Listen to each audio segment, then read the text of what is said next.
Hey,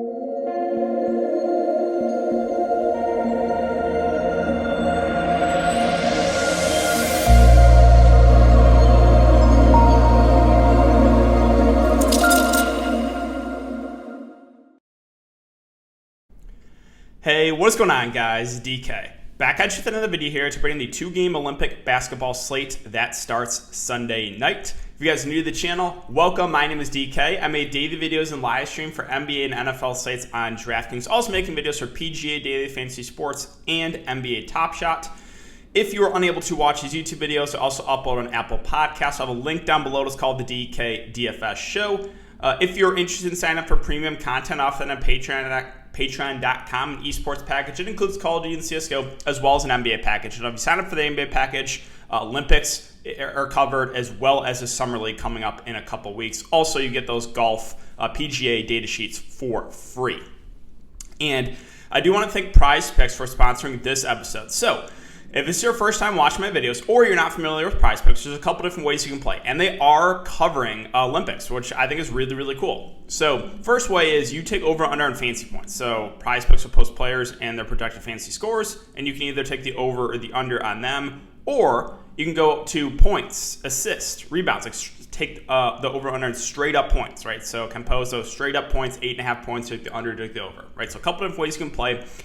I like it. It's a nice change of pace because you're not playing against anyone, you're just playing against a house. So if you guys want to try it out, inside use the code DKDFS, DKDFS, all one word, link down below. You'll get a 100% match up to $100. Basically, you put $100 in, you have a free $100 or $200 total to play with. And going over some plays I like here. So even though I do really like Luka Doncic, 48.5 fantasy points feels a little much. So it's scary, but I think a small lean there to the under on Luka. And then Pau Gasol at 14.5 fantasy points. I think I like the over there.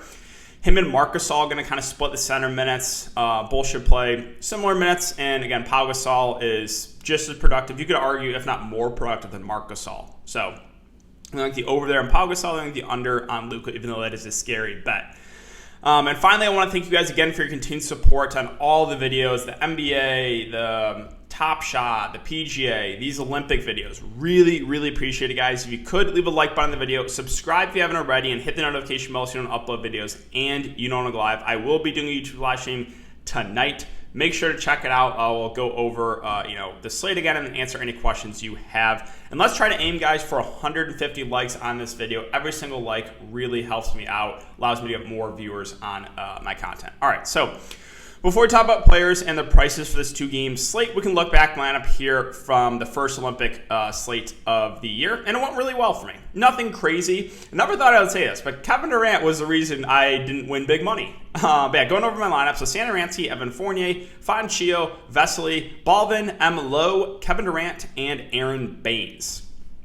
And I said, if you're playing Olympic basketball, DFS, it is important to be I was like, hey, set an alarm 15 minutes before each of these games start if you do fall asleep, because you want to make sure to check these news. And that saved me. It really did, because we got the Italy starting lineup without Polonara in it. I was going back and forth. Him and Fonchio were basically similar plays. Polonara was actually more popular in this tournament, also in the higher dollar stuff. But once we got that news that he wasn't starting and Fonchio was, I pivoted to Fonchio. Made a post about it on Patreon. Again, you didn't have a lot of time. It was like 3 minutes or so you had to make that change, because we got the starting lineup like 4 or 5 minutes before lock. So very, very important to do that, and that saved me. Pivoting from Polonara to Fonchio was big, and Fonchio only 23% owned for 37 fantasy points. So Santa Ranci shot awful. He shot like 2 of 15, and he still won for 35 fantasy points because he had 5 steals, 8 assists, 8 boards. Imagine if he has a decent shooting game there, right? Fournier was a guy who was really high on for France, surprised at this ownership. Again, 2/3 of the field faded Fournier, their go-to scorer, below 7K. Like I said, the USA guys were over-owned.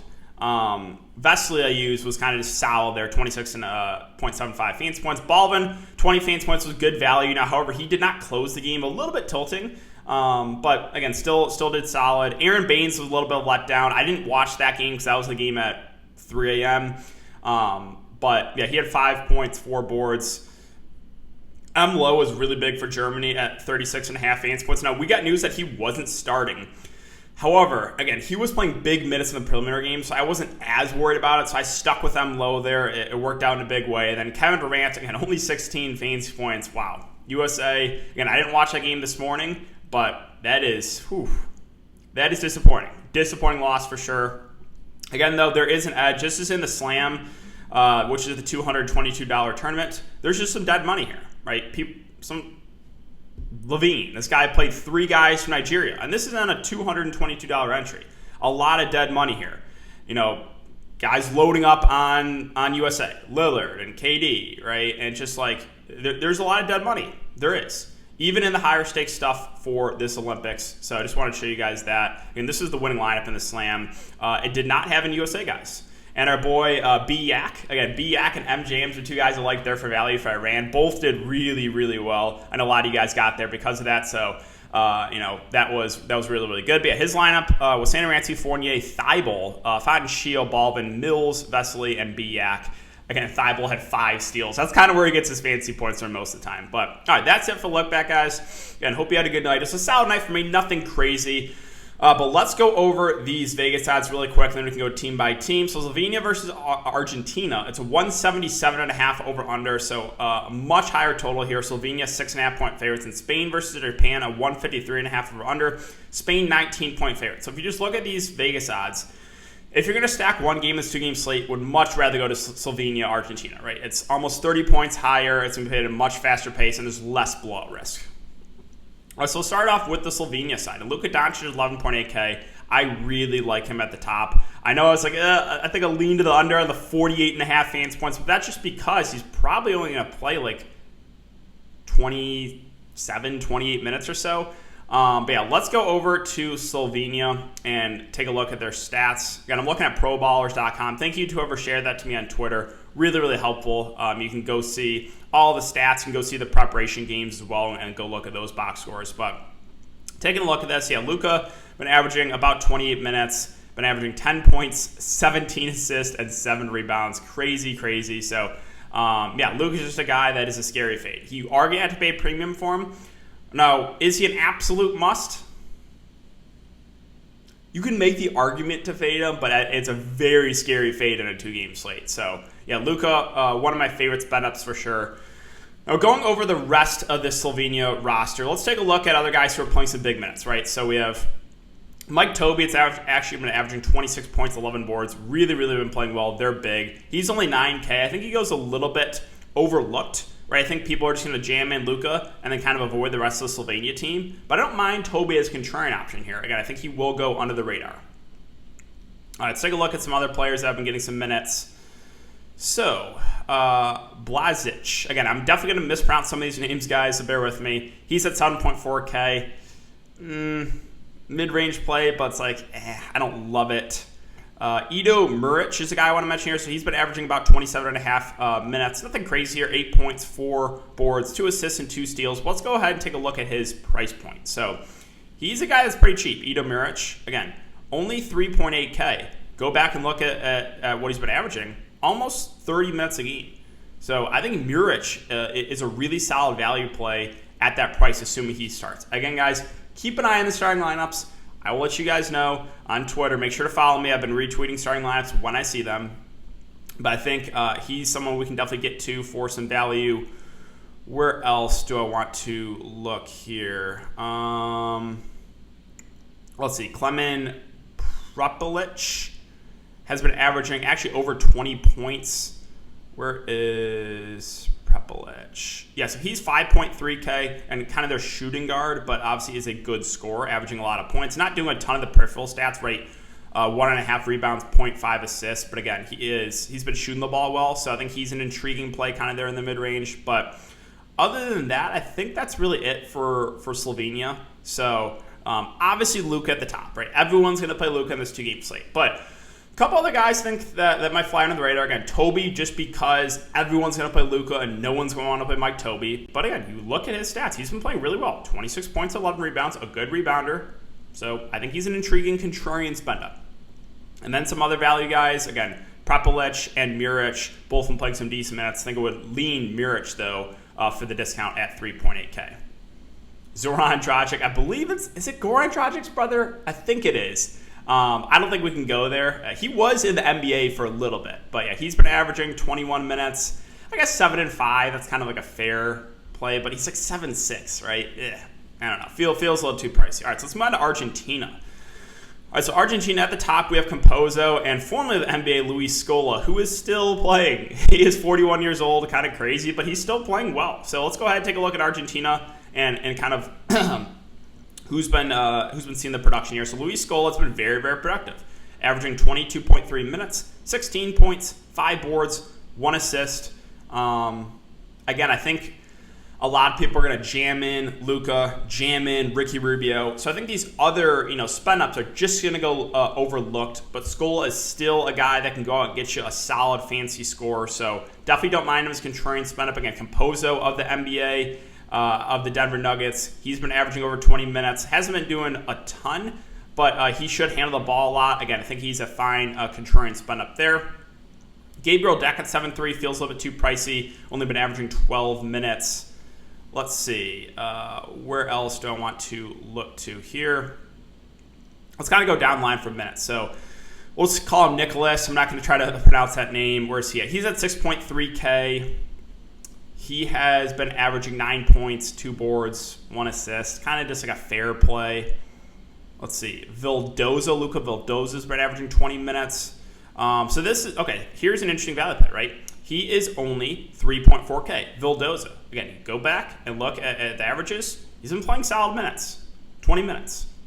So I think Vildoza is someone you could look to as a value punt play. Who else is getting some minutes here? So Marcos Delia has been averaging a little over 20 minutes. Let's go ahead and take a look at his price. Another guy that I think is pretty cheap, right? 3.9K, Marcos Delia.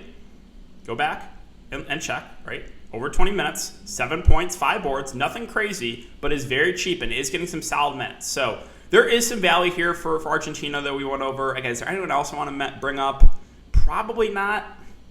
Let's see. Bolmaro, Garino have been getting a little bit of run, but where's their price points at? Yeah, he's 4.7. So they're a little pricier than guys who have been playing a little bit more. So, again, Vildoza, Delia, I think are guys we can look to for some salary relief on the Argentina side. All right, so let's finish up with Spain versus Japan. Again, there is some blowout risk here. I'll take a look at Spain. They've really been spreading out the minutes, but there has been some blowouts. We can go here. I'll bring up a competitive game here against the USA and kind of see. We can see how the minutes were distributed. So Ricky Rubio played 23 minutes. Hernan Gomez, 12. Marc Gasol, 20. Again, Pau Gasol, 17. They kind of split the minutes. Sergio Rodriguez, formerly of the NBA, played 17 minutes. Fernandez, 23 minutes. Abrinas played 21. And Garuba played 13. So that's how they were distributed in a close game. Still no one playing huge minutes, but let's take a look at these price points. So Ricky Rubio at 10.5K is going to be their number one option here. Now, you have him and Luka at a similar price. I think I lean Luka Doncic over Ricky Rubio.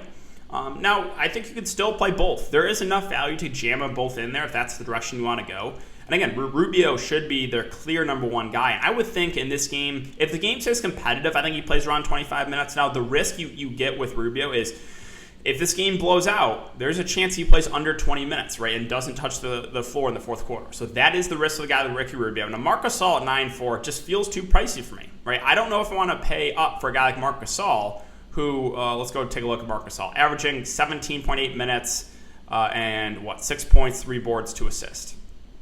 Feels too pricey. Now, a guy I feel a lot better about is his brother, Pau Gasol. They have him listed as out. I don't think that's correct. Obviously, we'll monitor it. But, Pau Gasol has been playing some solid minutes. He's been playing, about 15 minutes a game and averaging 7 points, 5 boards, 1 assist. No longer in the NBA, but still playing overseas. And, again, Pau Gasol is a solid point per minute guy. So, I do have some interest in Pau Gasol for value. And then Sergio Rodriguez, another guy I mentioned, he's been playing almost 20 minutes. He'll handle the ball at times, when Ricky Rubio is off the court.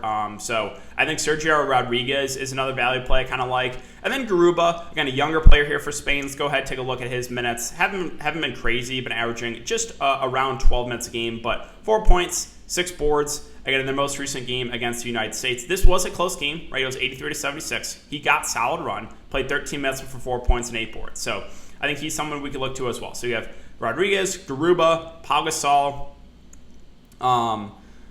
So Juancho Hernangomez not playing because Minnesota blocked him from playing in the Olympics. However, Willie Hernangomez or Guillermo Hernangomez should be available to play. So make sure you don't play the wrong Hernangomez here for Spain if you do go. Now, Willie Hernangomez, is a decent point per guy, 9 points, 5 boards. And if you played NBA DFS, you knew when the Pelicans were a little bit shorthanded. He was a guy that, when Adams was out, you'd pick up a start. He's a good point per guy. So Hernangomez, another one of those value plays I think we can look to. But yeah, like Claver, Fernandez feel too pricey for me. Gasol feels too pricey. So I think it's Rubio at the top and then some of these value options for Spain if I was going to go that way. All right, so let's finish up with Japan.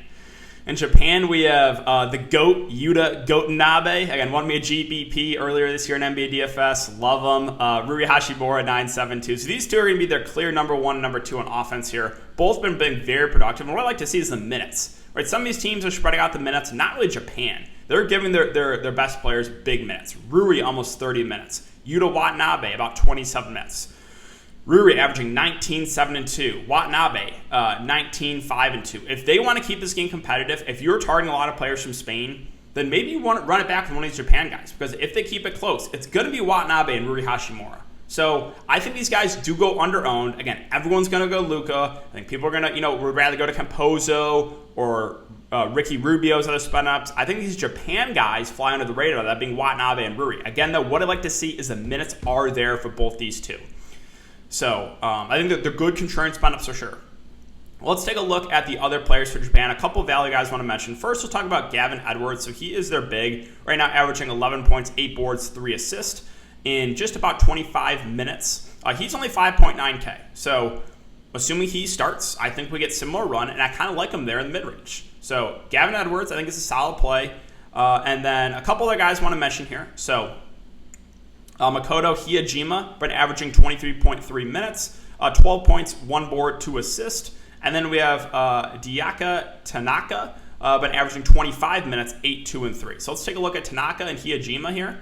So Tanaka's at 3.2K, Hiyajima's 3.1. Both super cheap and have been playing big minutes. Right? Japan kind of condenses their rotation. They're going to give the minutes to a lot of their main guys. So Watanabe, Rui, Edwards, Hiyajima, Takanaka. So I think both those guys are decent value plays, Tanaka and Hiyajima. So that's kind of where I'm at right now for this 2-game slate, guys, and I think that's going to do it for the video. So if you have been enjoying the content so far, I would really appreciate if you leave a like button on the video, subscribe if you haven't already, and hit the notification bell so you don't upload videos. And when I go live, I will be doing a YouTube live stream before lock tonight, so make sure to check it out, guys. And if you do enjoy the content, again, if you could, hit that like button. It helps me out a ton. Thanks again, guys. Have a great day, and I will see you all later in the live stream.